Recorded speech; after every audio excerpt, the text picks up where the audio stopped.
¿Cómo te enteraste de que existía el silborreño? La primera vez que me enteré, que oí hablar de eso, fue al catedrático Antonio Tejera Gaspar, catedrático en arqueología de la Universidad de La Laguna, que lo nombró en un congreso internacional, el primer congreso internacional de lenguajes silbados, que fue en Valle Gran Rey, en La Gomera. Tuvo una ponencia que hablaba de los lenguajes silbados, el lenguaje silbado en Canarias y su origen norteafricano, así fue como la llamó, y nombró que estaba documentado el uso del lenguaje silbado en el Hierro, aparte de en otras islas como Tenerife, Gran Canaria y obviamente La Gomera. Ahí fue cuando la primera vez que me enteré que había existido el lenguaje silbado aquí en el Hierro. Em, ¿Cómo crees que aprendían eso los silbadores que hemos conocido? ¿Cómo crees que aprendían ellos a silbar? ¿Cuál era el método que utilizaban? ¿Cómo aprendían ellos a saber silbar y a comunicarse por el silbo? Bueno, todos me comentaron cuando yo empecé mi trabajo de investigación que ellos aprendían por imitación. En principio los niños lo tomaban como un juego, pero es que era una necesidad, por tanto muchos a partir de los 7 años, entre los 7 y los 12 es lo que normalmente comentan ellos, que aprendían a silbar a base de ponerse uno con el otro y era un recurso que tenían que tener y entonces todos lo intentaban, unos lo conseguían mejor que otros, pero utilizaban el silbo con tanta frecuencia que era necesario aprenderlo desde niño, entonces se ponían uno, ayudaban al otro y terminaban aprendiendo entre ellos, le enseñaba quizás a alguien un poco mayor y vamos, así como un juego, pero terminaban aprendiendo. Tú como docente, si un silbador gomero enseña a un herreño a silbar o si un silbador herreño enseña a un gomero a silbar, ¿tiene para ti algún sentido decir que el que aprende es un silbador gomero o silbo gomero y el que aprende es silborreño? ¿Qué sentido tiene para ti ese tipo de pensamiento? Bueno, ese tipo de pensamiento para mí no tiene cabida porque cuando una persona aprende a silbar con el sonido correcto y lo que aprende es algo que es muy fácil de entender, que es que realmente tú estás silbando en el idioma que hablas, realmente lo que vas a aprender ahí es a sustituir el lenguaje hablado por el lenguaje silbado. Entonces, una persona que aprende silbo con otra, lo que está haciendo es aprendiendo una técnica, una emisión, pero no estamos hablando de que ahí si aprende, si te enseñó por ejemplo un turco, no podemos decir que aprendiste silbo turco, sino aprendiste a sustituir el idioma, en este caso el español. Entonces todos terminaremos aprendiendo, o sea, sustituyendo el lenguaje que hablamos, nuestro acento, nuestra entonación o nuestro vocabulario se va a ver reflejado después. Por tanto, yo considero que una vez aprendidas las técnicas del silbo de sustitución, realmente cada uno ya le va a dar el matiz y las características que realmente hace al sustituir su lengua. Quizás un desconocimiento de lo que es el silbo, ¿no? Porque si te enseña un silbador turco, tú no silbas turco.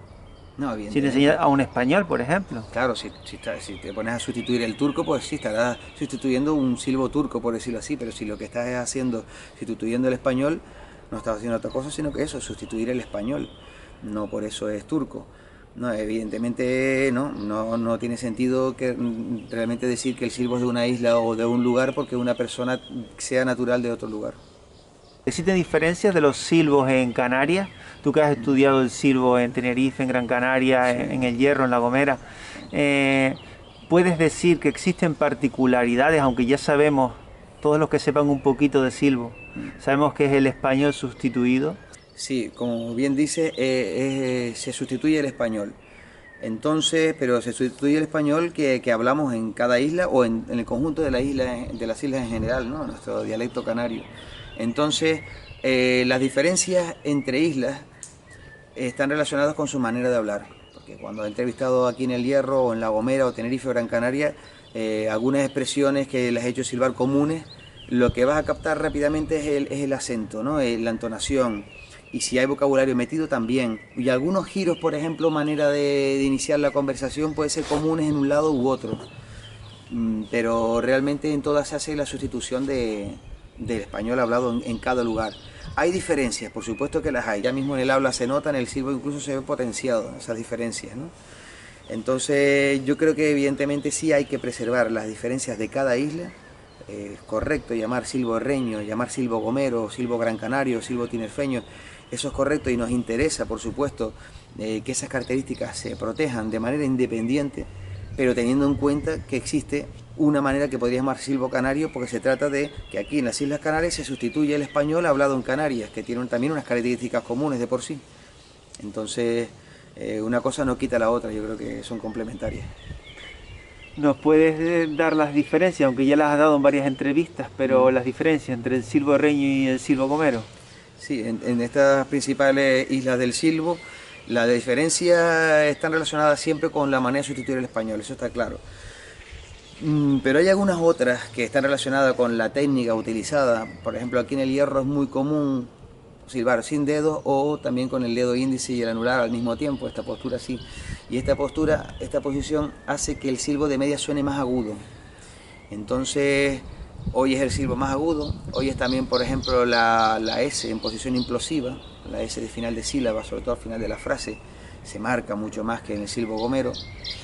También por la manera de entonar el habla de reña, las consonantes en posición implosiva, por ejemplo la R en comer, ¿no?, que se deja al final de la frase, también tiene una realización más retrasada. La entonación, por ejemplo, en la gomera, si tú dices una palabra que termine en I, por ejemplo aquí, dice la palabra aquí, esa I se mantiene aguda, en el mismo tono, no baja. Sin embargo, en el Hierro es muy normal que se oiga, en el silbado se oye algo así como aquí, y hace un descenso, es bastante común. Entonces ahí se diferencia claramente. Y luego vocabulario también, por ejemplo, es muy normal palabras propias del vocabulario herreño que no se van a silbar en la gomera y viceversa, ¿no? También lo diferencia. También, por ejemplo, algunos giros al iniciar la conversación. En la gomera es muy común empezar a silbar antes de un nombre de una persona. Imagina que yo estoy llamando a alguien que se llama Ramón y silba primero ¡ah, Ramón! No es que lo hagan todos los gomeros, que quede claro, pero lo hacen mucho. Pues en el Hierro no es lo normal, sino puede silbarse oye el nombre o directamente el nombre. También, por ejemplo, en la gomera es común estar de acuerdo con un mensaje y silbar bueno, bueno. En el Hierro no es tan frecuente, usamos vale. O cuando alguien te pide que repita porque no entendió el mensaje, en la gomera suele ser yo no te entiendo, y aquí suele ser más repite o repito otra vez, y algunas costumbres, digamos, que lo diferencian, ¿no? Pues está relacionado con la manera de hablar, sobre todo la entonación se ve reflejada, y ya le dije antes, la postura hace que el silbo suene más agudo. Las S finales se marcan claramente.